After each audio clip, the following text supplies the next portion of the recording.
I'm really nervous today. All right, let's go. We good? Yes, we're good. All right. Did you wave? I waved. She waved? Okay, so we are live. I was just messing around. Okay, hey! How's everybody doing? I guess it's Friday. It's 12 noon.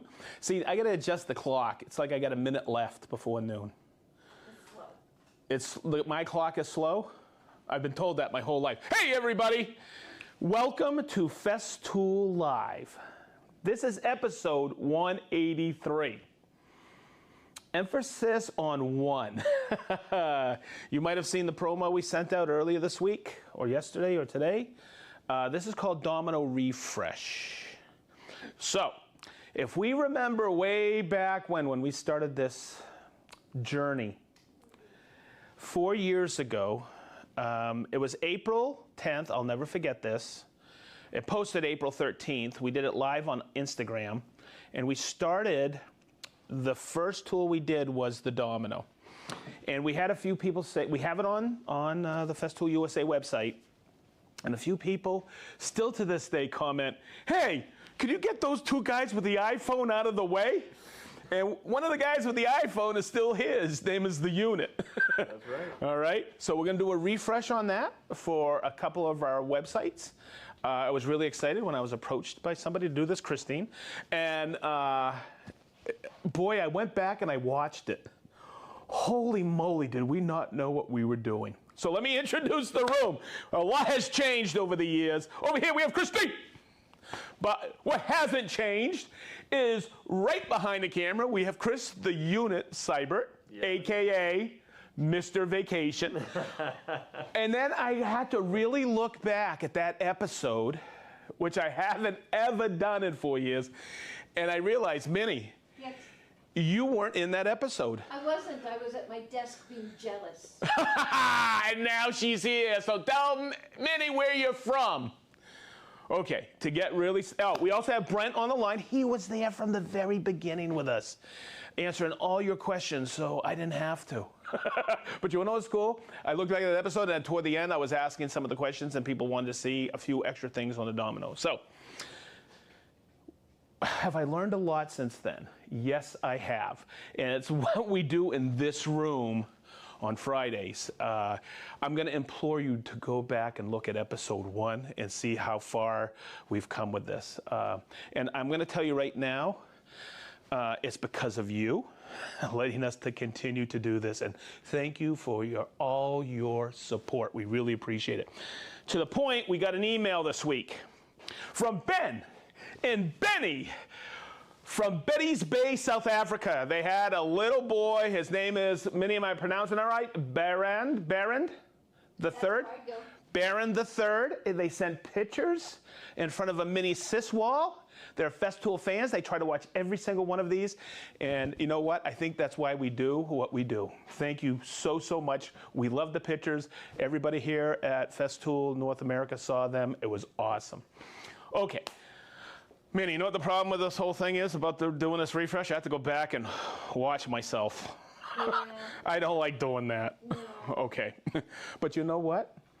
I had been, so when Philip asked me, and I had been doing this live for back then 13 years because of training every week. And then something called the pandemic happened. And I was like, oh, what am I going to do now? So I'm so glad we started Festool Live. So let's go do a refresh of this, because I still to this day pretty much, I was teaching somebody yesterday about the Domino. Okay, so what I cover, hey, Christine, you counted, how many episodes have we done on the Domino? 15. 15! Wow, that's amazing, huh? It is. It feels like April 10th, 2020 was, God, daggone it, just the other day. So, hey, you know what? And this is reminiscent because we're doing something in the office today and there's barely anybody in the parking lot, and that's how it was back then, remember? It was kind of funny. Everybody was like in lockdown except for us. Okay, so enough of that. What I'm going to do today is I'm going to think about people out there who've just bought their first Domino, and they go, you get home, you open the owner's manual, you go, and you go, what's next? What are the basics I need to know about the domino? And we call it, and I'm going to call them out, and I'm going to go step by step through this. We call it the 4 rules or the 4 laws of the domino. The trainers years ago, we did all our trainings based off of this to get people up to speed on the domino.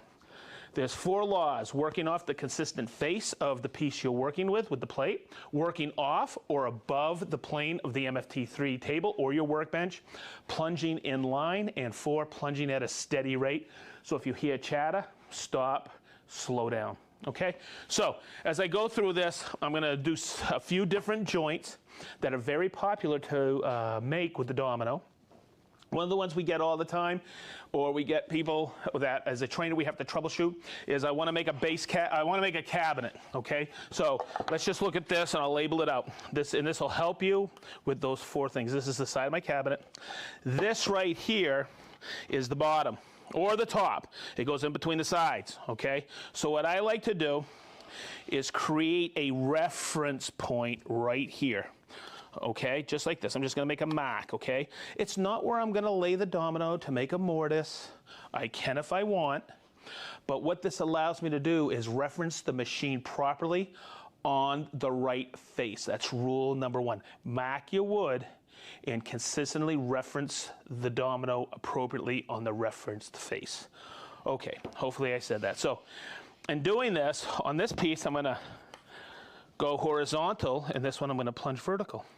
So I've marked my pieces right here. Okay, so let's talk about the domino I'm going to use.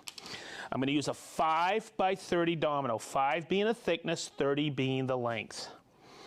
Okay, so the glue line is the thickness, that first number. Okay, being 5. So when I do this, I need to check, and it's determined. The thickness of the domino is determined on what? The diameter of the cutter. So I'm going to take this $300 wrench, okay, and Christine loves this. I'm going to take, I can't do that enough, can I, Minnie? No, you can't. Okay, so I check to see if this is a 5mm cutter, and it is, because I could tell by the slight taper there. We have different cutters for the 500, okay? We have 5, 6, 8, 10, and 4. All right, to change the bit, there's a little arbor lock right here. I press it in, it finds a through hole in the arbor shaft, and I just spin it off. One of the things I can teach you today is when you put the cutter back on, don't over torque it. Okay, it'll come up to torque, or it'll come, if you over torque it, it could seize up every once in a while. It's a little troublesome, so just snug it a little. Okay, I'm going to put it back on. We're basic ready to rock and roll. Let's define the machine. Okay, this part here, I always label it right here. It's called the plate, and this square part is known as the base. These are your reference points on the domino to reference the lines that I've made here and here. Okay, now I'm going to be plunging vertically, so automatically in my brain, I want to create a larger platform. So I use what is known as the support bracket. And one of the things I can teach you about the support bracket is it fits in these 2 tapped holes right here with these screws right here, or these knobs. Anytime you're putting something on a domino machine, make sure it's on a flat surface like this so it references properly to the fence. And I'm just going to screw these in. Takes a little bit of time because they're anchored really well. Okay, so there you go, just like that. Okay, so I know where I'm going to reference the plate of my domino here in a vertical position. So what I'm going to do is I'm going to take this, and let's do the horizontal part first. Okay, let's set it up. Now, did you notice that when I was doing the adjustments on here, like changing a bit, I didn't have my plug-it cord in. Always, always do that. Don't start fiddle-faddling with everything when you have electricity to your tool. Okay, make sure it's unplugged. All right, so I got that set up, and let's get some clamps on here. I like to put 2 clamps at all times on pieces like this, because if I use 1 clamp, it becomes a pivot point. I think I'm actually adding a lot more to this domino video than the original one. Now, let's do a little bit of math. Minnie, I need a little help here. Uh-oh. Okay, what's half of 30? 15. Woo! She's good at metric. Okay, so let's talk about PD, which I call plunge depth. You have all these numbers right here. I take this blue tab, I fold it forward, and I can bring it up and set it at 15. Now I will plunge precisely 15 millimeters at the top of the arc, or the apex of the arc. I'm going to do tight and tight. Now, remember how I did this quick reference piece right here? Okay, I'm going to use that, okay, visually, because I'll do that in the loose setting. Okay, so hear me out on this. This is a cabinet, so I'm going to go like this. Oh, time out. Woo! Always, there's one more increment that I have to cover. This is 20 millimeter ply. It's actually 18. But we just default on 20, and I have to set the height of the plate. So hopefully you can get this, Chris. Come over here. I think this is a lot better than the iPhones. Okay, good. So we're going to loosen this lever here, pull it up, and whatever goes in that little window right there is what? Is 20, so that's the thickness of my material. So I'm going to start out like this, and let's see if I've got this covered. You know what? I'm going to take this a step further today. There's my side. I'm going to be plunging vertical. Okay, let's do this reference again. And this is going to be my starting point right here. So I'm going to mark my starting point. We could actually call it the front of the cabinet. This is the front. Okay, I'm going to do this one tight and this one loose, and we'll do this one loose as well. So you can understand, come up here, Chris, and get this. You can understand this. The front is where I want it tight, because that's probably where I have my edge banding, and I want that while I'm assembling to be perfect. So, woo! Let's get this back in here like this. And now, once I label everything, remember, once you label things, and if you have 50 pieces to join, the only thing you have to do is label once, and you're good to go. You don't have to think about it, and the operation goes so much smoother. So this one I'm going to do tight. I'm going to take it like this, and I'm going to reference this flap right here. You see it? On here, and then I'll use the flap on here, but in a loose setting. And then I'll do this loose. Okay? So you can see that Chris, come in here. You can see visually from the top, see that triangle? I'm splitting it. I know I've referenced it just perfect. Okay, see how I'm working off the table? Okay, but look how I plunge. My pressure's right here. Okay, and I plunge from the back of the machine like this at a steady rate. Then, while the machine is running, I will switch it to that middle setting, and I'll use, come in here, Chris, the cursor right there. Okay? Plunging at a steady rate. And then, from the back, I'll use the other flap. You can see it registered with this triangle again right there.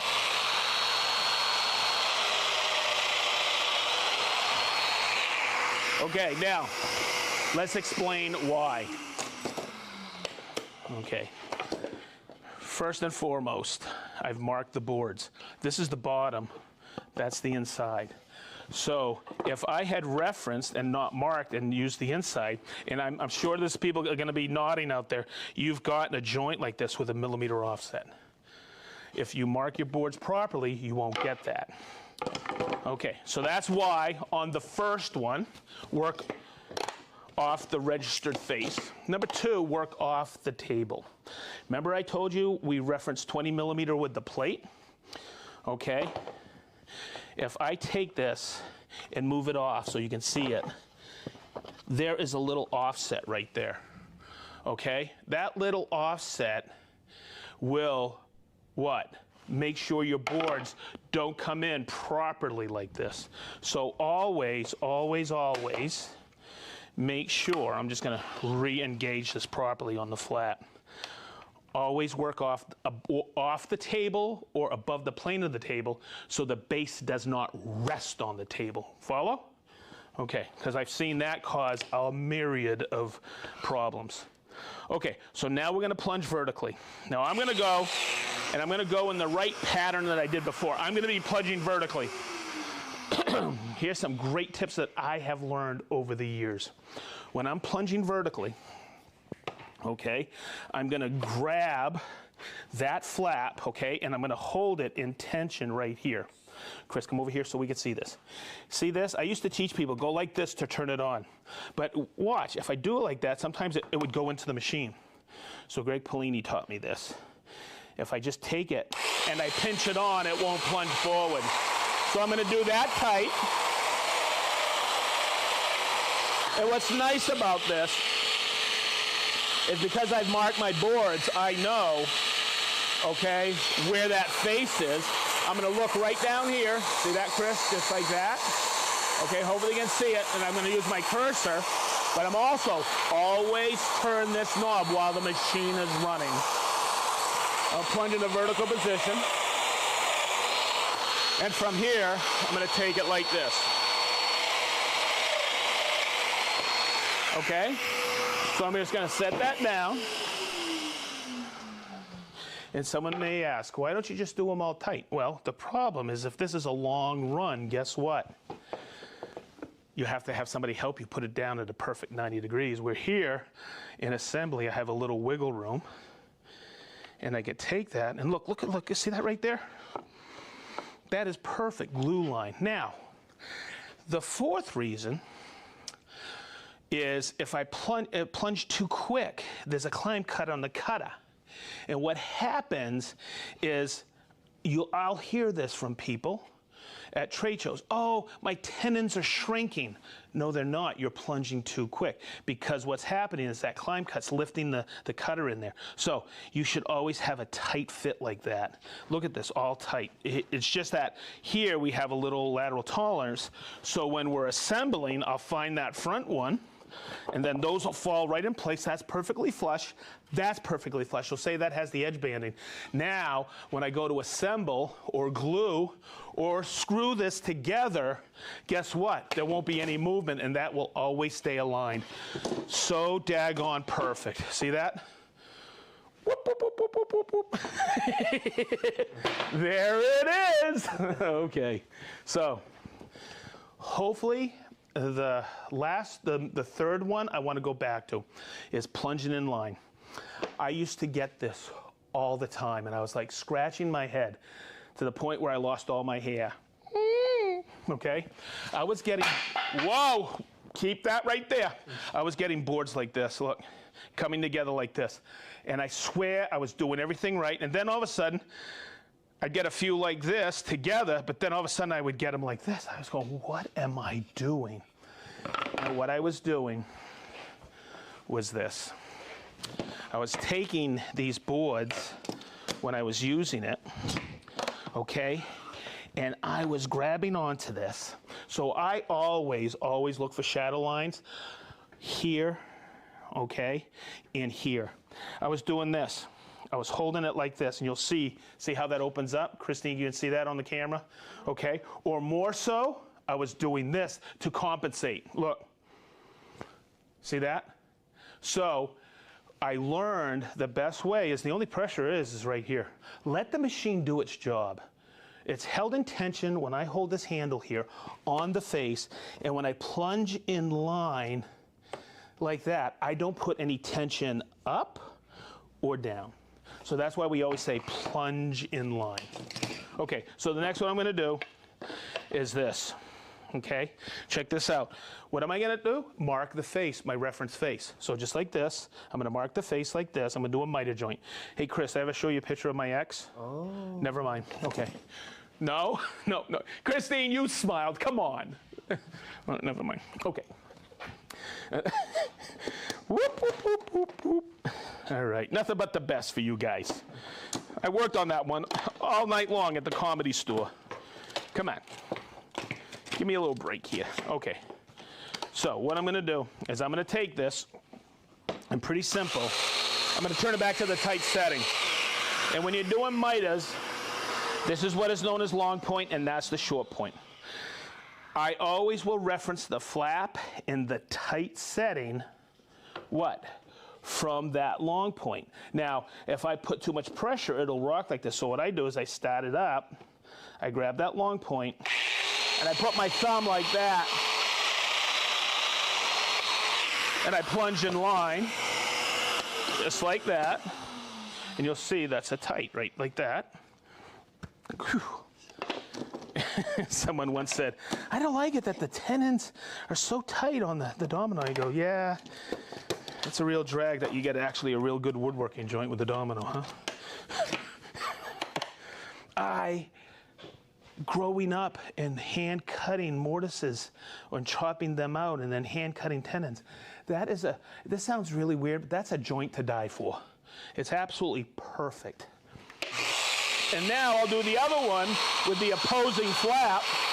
Hey, when you get really good at this, you can do it on one foot.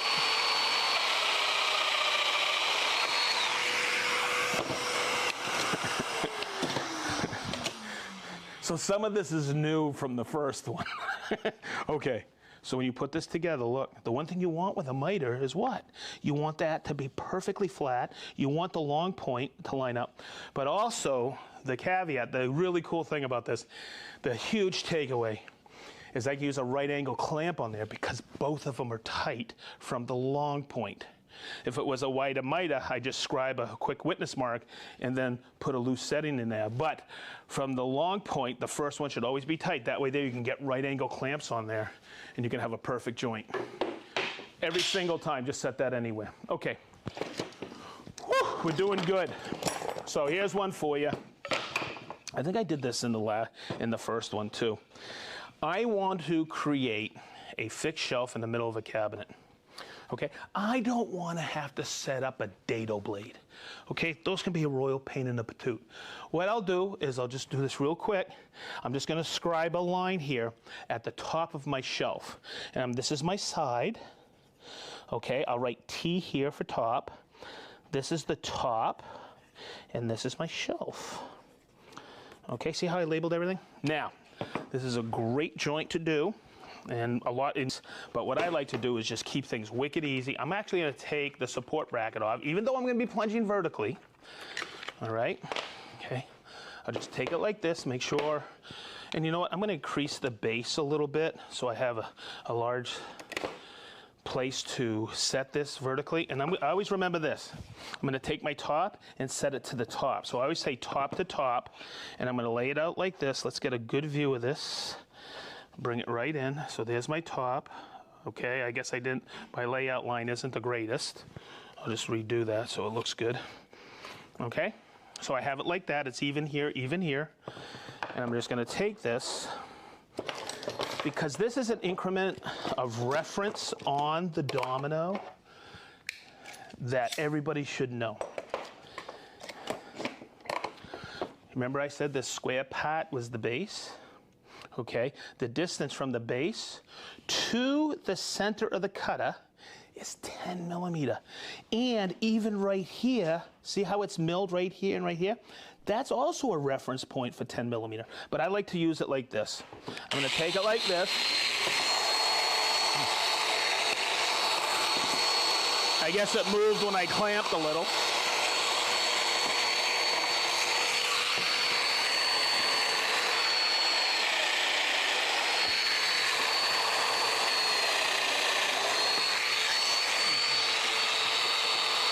See that? It's 10 millimeters from there to center. This is 20 millimeter. So I'm going to take it. I'm plunging 15. I'll take it like this. Remember, you get good at this, you can do it on one foot. Okay, good. Still no? Still no? Okay. Minnie, you're not laughing today. You're busy? I am. A lot of people on the line today? A lot of people on the line today. All right. I wonder how many people can have show up for episode 200. Okay, so there's my top. There's my top. I'm going to bring it right on in.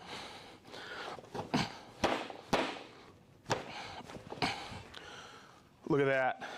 Top of the shelf, fixed base. And as I always say, we get it down to a T. Hey, Minnie laughed. There you go. Wait a minute, wait, Christine? Yeah. Look, T. Okay, good, good. Okay, good. We're making joints over here. All right, so we've done so much since that first episode, and I actually watched it, and I saw what I covered, and I think I covered most of what I covered then. There are several more videos out there. You can go step by step by step. They're really well labeled through the course, I think in the first 100 of them that we did domino videos. And then we do the connectors. I've done a whole series on the 700 and the 700 connectors. But we wanted to refresh this one just because there was a lot of people in the way on the first one, Chris. But we didn't know if we were going to make it past the first one. And I'll never forget this because I want to tell you this. There was barely anybody here on the premise because of the pandemic. And there was a gentleman here. He was our CEO. And there was, I think, 3 of us in this room, and Brent was online. And he came running in here afterwards. He goes, "That was stupendous." And we all went, "Huh? It actually worked?" And it was on Instagram. And then Chris put it on YouTube on Monday. So hopefully that helped. Hey, Mo, I hope this helps. And hopefully I covered everything I did in that first one, but I didn't want to overwhelm you. I just wanted to go through those 4 rules or 4 laws, whatever you want to call them, of using a domino. I'm going to repeat them right now. Working off the reference face, working above the plane or off the table. Okay? Plunging in line so you don't get pieces coming together like this and like this. And plunge at a steady rate. That way there you get the most precise, positive adhesion of your glue on the glue line. All right, so there we go. I give you a bam, Chris? Yep. Okay. Hey, where's Travis with the boards, man? I know. I had to work. Man, we miss our board guy. He's probably somewhere on the ROAD. Wow, look at this. Okay, so we have, wow, this is pretty cool. They don't give me all these weird places. Okay, we have Lorworth and Daniel from North Wales. We have Aronzo from Mississauga, Ontario. We have Wedge Tool from Newport, Rhode Island. That's interesting. We have Ray from Pensacola, Florida. We have Kurt from Rochester, Michigan. We have Mark from Krimpen aan de Lek, the Netherlands. And Mark, you have been there with us for a long time. We have Jeff from Clarksburg, Maryland. We have Lode from Stockholm. Matt from Newark, Ohio. Kenneth from Oak Park, Illinois.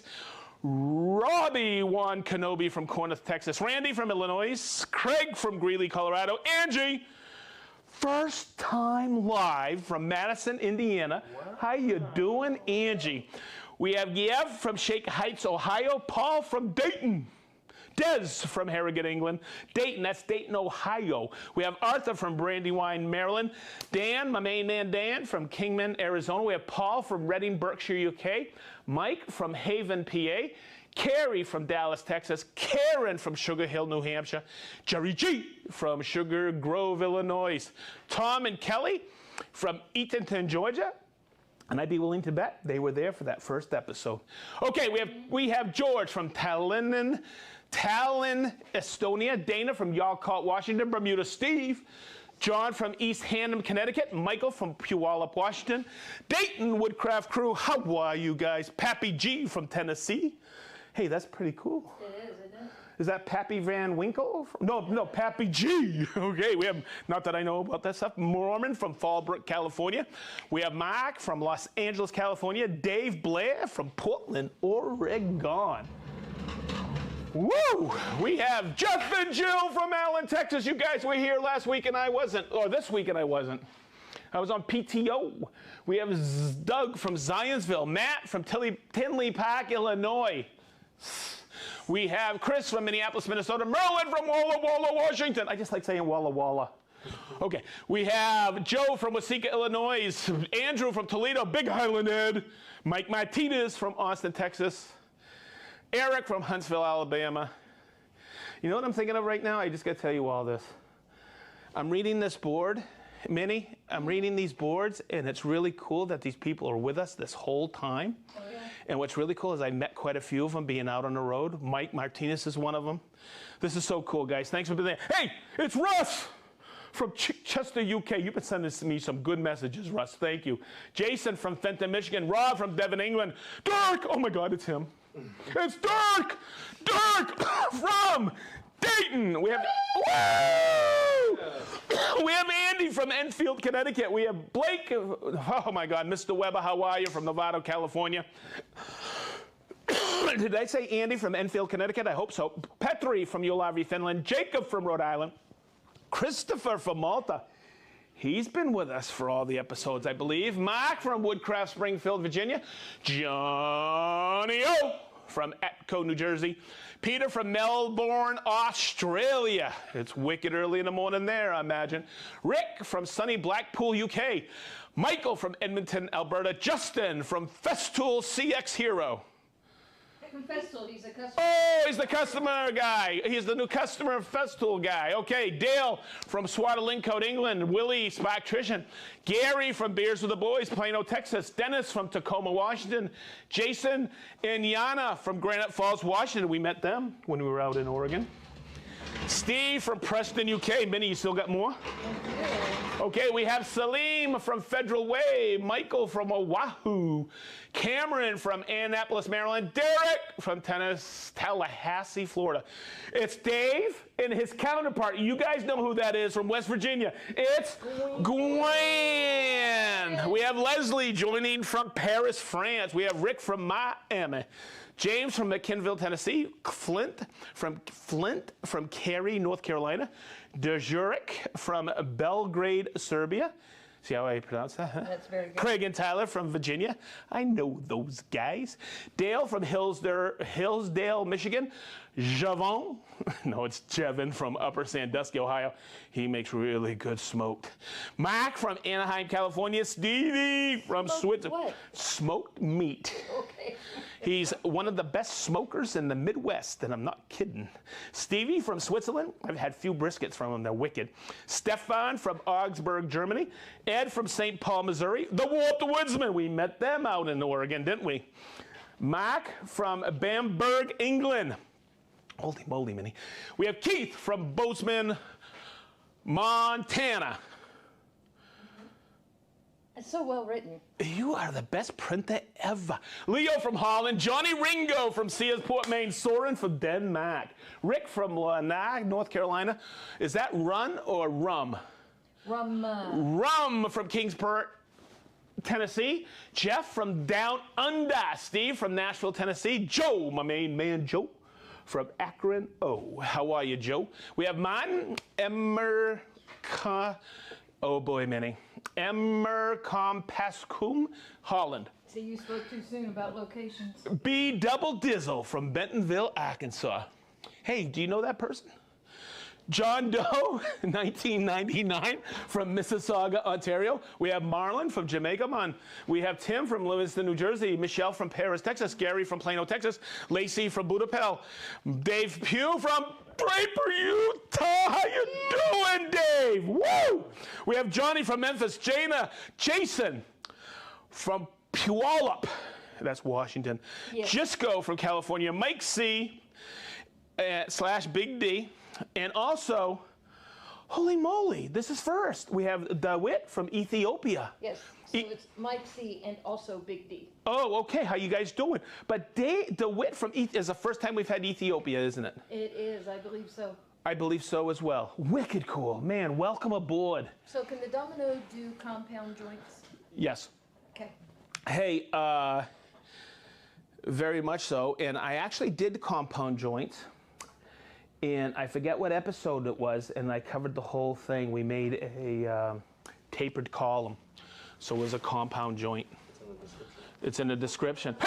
Hey, listen to that. The team's got it together. It's in the description. All right, so, I don't know about your neck of the woods, but I did a little research this morning. I know it's wicked hot here in the Midwest. It's wicked hot across the United States and North America, but I also found out it is hot around the world. I hope everybody is being safe and trying to stay cool when we're going through these heat waves. We have Elwin from Alberta just coming on board. Welcome, Elwin. Okay. Hey, everybody, have a great weekend. Get chilly. Oh, yeah. Everybody chill this weekend. We got, you know what? It was yesterday, I think it was the beginning of the summer solstice. Yes. I Good will. job. Thank you very much, Min Min. Good job. Okay, and once again, another congratulations from the people from Betty's Bay. Thank you for sending those pictures. It really made our day. Minnie was screaming. She loved it. Okay, everybody. Have a great weekend. We love you. The unit's starting to shake, so so we're done. Guys, you gotta remember that first one. These guys were banging into each other. It was so much daggone fun. Woo! And look where it went to. So thank you. That was episode 183. This is a wrap. Have a great weekend. Is it a wrap?